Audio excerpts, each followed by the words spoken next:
Oh, he loves the scratchy scratches. This is Ben and Jerry, my two-headed snake, and I'm going to be updating you on these as well as all the other animals at the reptile zoo. If you're excited, go ahead and hit that like button. And while you're down there, subscribe. I always love to read your comments as well. You might remember that Ben and Jerry had a really bad injury right between here about 6 or 8 months ago. And basically what happened is in their enclosure, there was a ledge right here, and they would actually fight to get past that ledge. They push their heads like this, and they would actually injure themselves. That tells you how crazy two-headed snakes are. They actually are two different animals. One wanted to go one way, one wanted to go the other way, and they kept on injuring themselves. So what we did is we reconfigured their entire enclosure, took the ledges out, and now 6 months later, they are completely good. Look at how it healed up. Not even a little scar. I'm so excited because Ben and Jerry are so important to us. Two-headed snakes are rare, and to have an adult like this is extremely awesome. And you guys might remember I had talked to you about the black-headed pythons being gravid. We're going to update those guys later in the video. So I always love updating on my girl here, Ivy. You can tell she's deep in shedding right now. She's just starting to clear up, but she still has that bluish look to her. It's been a few weeks since she's ate because she went into shed. You can just see how massive, which is really cool. So Ivy is doing good. You guys may ask, am I ever going to breed Ivy again? She had 41 babies, as you remember. The truth is, I wanted to breed anacondas one time, just to say that I did it. In particular, green anacondas. I'd always bred yellow anacondas in the past. But they're just such amazing animals. And Ariana is absolutely incredible too. She's a puppy dog, and I got Ivy when she was about the size of Ariana. So I know that Ariana is probably going to be Ivy's size here in another few years, and that's going to be absolutely ridiculous. See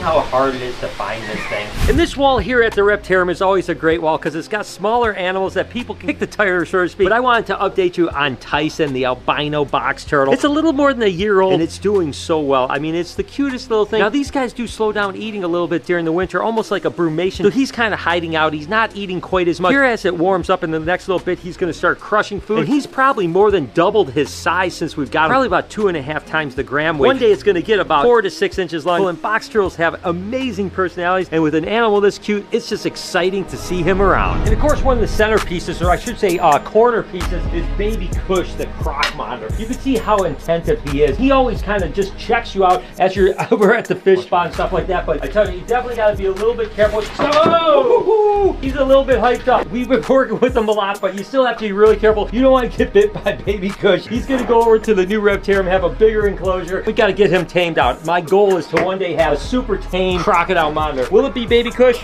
I mean, that's yet to be seen. And of course, this is our sloth room, his little private haven. He's giving a little scratchy scratch right now. What are you doing over there, Drogie? He's our two-toed sloth. Love this guy to death. He's actually going to stay here at this Reptarium. You know, he's so used to this room, and it's so comfortable for him. I hate to move him, right? We're going to have almost the exact same identical room across the street. Probably move the tree maybe more into the corner so that there's more open space with a bunch of vines and ropes. We're hoping that we'll actually get a pair of little ones, maybe like 6 or 8 month old ones. Because, of course, we got Drogo when he was 2 years old. He really wasn't that acclimated to being handled. So what we had to do is work with him a lot. We get babies, we'll be able to really acclimate them and have more interactions with them. It would be really cool. But look at how cool. I love this little guy. He is the cutest thing in the world. And of course, one of the most popular snakes in the entire Reptarium would be Perdita. And of course, every single shed, she gets a little bit darker. For those of you guys that have been following the vlog for a long time, you remember when she was pure white with maybe 1 or 2 freckles of black on her. Now she's predominantly black with just a little bit of white freckling. She's going to continue to get more melanin in her black pigment, but she's going to not be a solid black snake. She'll always have some white patterning to her, but she just has such a great disposition. People love her to death, and I can absolutely see why. Of course, I'm not going to update the zoo and zoo animals without talking about Salt and Pepper. Look at Salty, how big she's getting now. I remember when she was a baby, she literally was like the size of this part of her paw. I mean, it's crazy how much. Look at her. She's like, oh, go ahead, touch my paw. And now she wants to go. She is so amazing. She's always wanting to eat. I cannot wait to get her into the big enclosure and let her grow to 6 or 8 feet here. It's going to be absolutely amazing. She's definitely went from a little tiny alligator to a pretty big alligator. Right now she's stationed. That's the way she's stationed. All right, Dad, are you going to feed me? Today I'm not going to feed you, baby. I'm sorry. I'm going to hang out with you. But I tell you what an absolutely wonderful animal. And you guys always probably are wondering why I'm not updating Pepper as much. And it's just quite frankly that Pepper just isn't as docile as Salt, right? I mean, you try to take Pepper out and it goes after you hardcore. And that's the thing. Some alligators can be really docile like Salt, and other alligators like Pepper just don't want to be messed with. Still amazing animal, still love it to death. Great display animal, really good to feed. But hey, if I want to take it out, I may not have all my fingers. I always told you guys that as Sunfire was going to get bigger, she was going to get prettier and prettier. And don't get me wrong, she's one day going to be, you know, 17, 18 foot, but she's starting to get to that size now where she's getting absolutely spectacular. Now she's looking for food right now because it's about feeding day. So I don't want to get too close because she's probably going to be like, I'll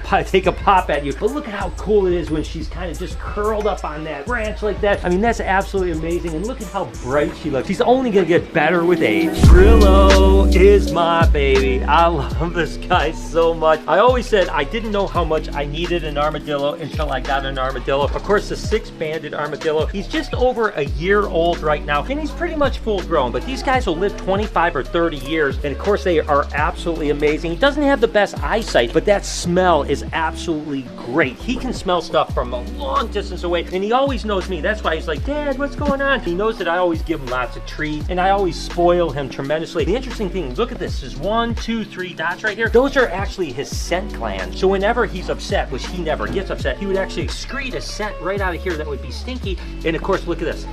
Oh, he loves the scratchy scratches. Oh, it's like a dog.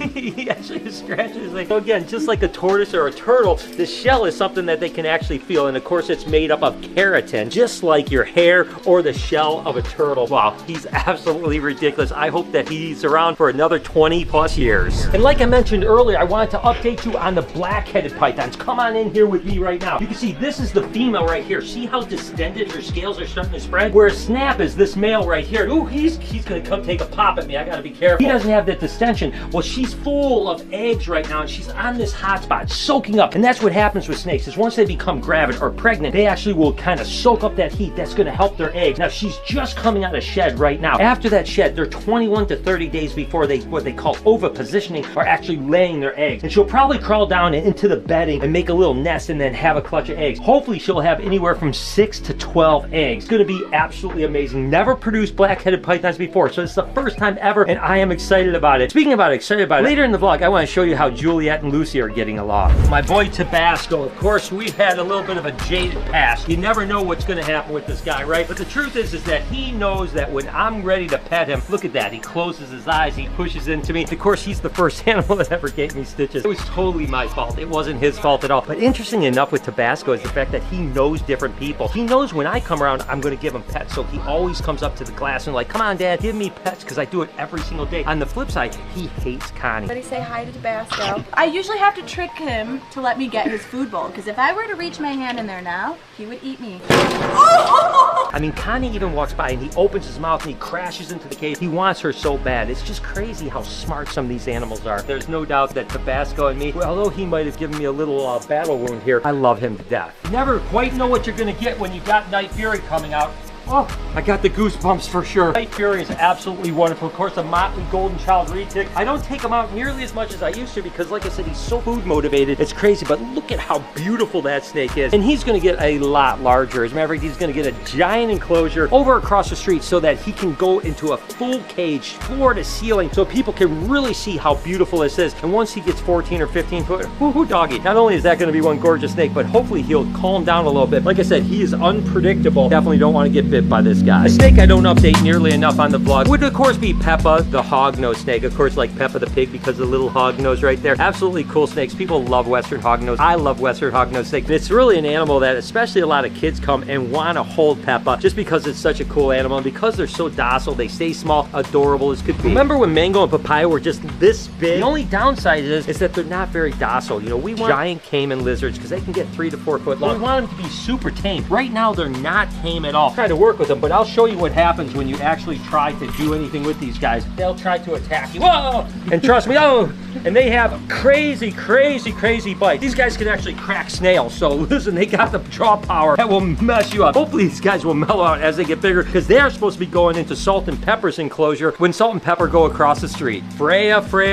Love this animal, of course. Just the size that Salt was when we got her. Actually, Salt was even smaller than this. It's cute, and she is starting to calm down a little bit. She's not used to being being handled because she's just a little baby alligator. And to a baby alligator this size, of course, everything seems like it's scary, right? So we have to gain its trust. We always have to make sure that she understands that us taking out is actually kind of a reward, and she'll actually start to enjoy coming out just like Salt always did as she's growing up. But I tell you what, it is so cool to have another baby albino alligator. Look at Beetlejuice, the Bell's Face Lace Monitor. He's so cool. Since we put him up in this enclosure, he seems to have actually calmed down even a bunch. He's very, very comfortable up here, right? Kind of out of the way. He's got lots of climbing. He's got the water. He's got everything. A dream animal of mine to have owned a Bell's Face Lace Monitor, and trust me, it has not disappointed. Whoa, look at Carl. Carl might be ready to eat. As soon as I open up the enclosure, he's like, "Wow, come out." You know I get bit by an emerald tree boa because they have the largest teeth of any non-venomous snake. Really big teeth. But the truth is, they're not really mean animals. They're just food motivated, and they stay just like that. That is the quintessential pose for an emerald tree boa. They hardly ever move. Look at this. This is a combination of two boas that I really love going together, and that's IMG, which is increasing melanin, meaning that as they get older, they get more and more black, and they have that iridescence like night fury, but it also has a leopard gene in it, so it's an IMG leopard boa. As this animal gets older, a lot of this pattern will fade out. It'll get more and more black, and just an absolutely wonderful animal. Again, a really cool display animal, but also super cool for handling. Pinocchio, the Baron's Racer. I mean, what a cool snake. I always loved Baron's Racers. I don't know, the first time I saw it was probably when I was like 15, 16, and I always thought I would one day have them, but for whatever reason, I was always like kind of freaked out about the rear fang venomous, like, oh, I don't want to do that. What happens if someone gets bit? Truth is, they're really docile animals, and even people that have gotten bitten and envenomated, which is very rare because they actually have rear fangs they have to really sink their teeth in order to get any kind of envenomation. Typically, you get just a little bit of swelling in your hand. I'm not worried about them at all now, but I think that they're just such cool animals, and one day this is going to be probably 6, 7 foot long. But I just love its little nose. Said it before, Neo may be the most stunning snake that I have here at the Reptarium. Just that stark white and that beautiful black iridescence. Coming up on a year old here pretty soon, and this is about the size that I like to see my reticulated pythons at a year. It's really hard not to just feed the heck out of them and have them grow like crazy, but it's not really healthy for them. I want something that's going to be sustained over time. I always say when it comes to big snakes, you kind of want them a little bit lean and mean. That doesn't mean that they can't be really heavy bodied, but you don't want them to be obese, right? It really takes away the longevity. This snake should literally live 30, maybe even 35, 40 years. If you feed it too much, you're looking at maybe 15, 20 if you're really lucky. I'd rather have her around even if it takes longer to get her to size. It's so cool that the last 3 years we've produced baby frill dragons. Well, these are the latest baby frill dragons that we produced. They are incredible, and when you get these guys captive bred like we've done here, they are unbelievably cool animals. I mean, super docile, and all I've been doing is giving away to friends and stuff like that because I haven't sold even one of them. I just want to keep all of them, to be totally honest. Maybe one day when we have a bigger group, we'll actually produce enough that one day I might sell some. You know what's been interesting is that Bella goes through her phases. I always say she's so much like a cat. Sometimes she loves attention, and sometimes she has nothing to do with attention. Lately, she's been so affectionate. You know, every time I come around, she comes right up, she wants pets, and I absolutely love her. I mean, she is such a good animal. Hi, baby girl, what are you doing? You silly monkey, I love you to death. I tell you what, Bella is amazing. Diddy and Dixie are cool too, but there's still always going to be something that I love about Bella more than anything else. I always tell everyone, Bella, just between me and you, you're my favorite reptile in the entire Reptarium. Of course, this is the pair of milk frogs that had the babies just recently. As a matter of fact, I want to show you them. They're absolutely ridiculous. And there's probably about